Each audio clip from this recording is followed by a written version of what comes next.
এক সময়ের টগবগে যুবক মানসিক ভারসাম্য হারিয়ে দীর্ঘ ৭ বছর ধরে পড়ে আছেন শিকলবন্দী হয়ে।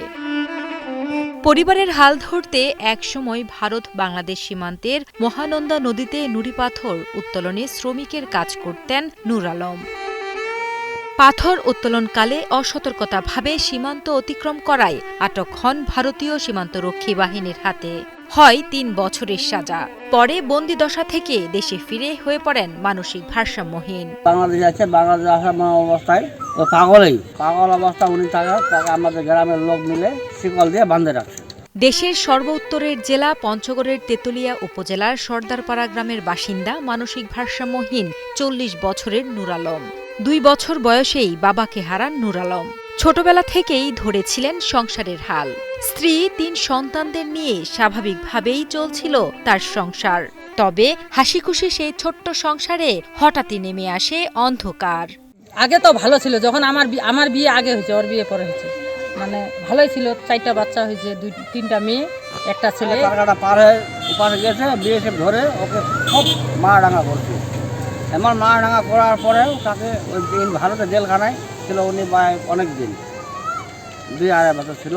তবে ভারতীয় সীমান্তরক্ষী বাহিনী বিএসএফ এর মারধর নাকি অন্য কারণে নূরের এই অবস্থা হয়েছে তা সঠিক বলতে পারছেন না তার পরিবার এবং স্বজনরা। ভারতে ধরা বুঝলো, ওখানে মার দিল না ইঞ্জেকশন দিল, কিভাবে হইল যে আর বলা যায় না। ভারত আসার পর থেকে পাগল হয়ে গেছে।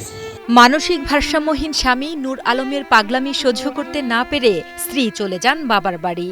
সুস্থ করার জন্য নূর আলমকে নেওয়া হয়েছিল পাবনা মানসিক হাসপাতালেও।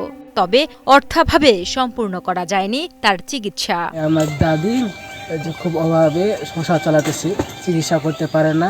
নূর আলমের বৃদ্ধা মা নূর নেহার অন্যের বাড়িতে কাজ করে কোনো রকম চালান সংসার। চোখের সামনে ছেলের এই অবস্থা দেখে কেঁদে বুক ভাসান মা। সুচিকিৎসা হলে আগের মতো ফের সুস্থ হয়ে যাবে নূর, এমনটাই বিশ্বাস এই বৃদ্ধা মায়ের। এখন যে সরকারের মাধ্যমে যে কিছু হয়, চিকিৎসা আমার ছেলেটা যে মুক্ত পায় একটু। এলাকাবাসীরাও জানান মানসিক ভারসাম্যহীন ছেলে এবং এক নাতিসহ ৩ জনকে নিয়ে নূর নেহারের কষ্টের কথা। সঠিক চিকিৎসার মাধ্যমে নূর আলম সুস্থ হলে এ পরিবার একটু ভালোভাবে বাঁচতে পারবে বলে মনে করেন তারা।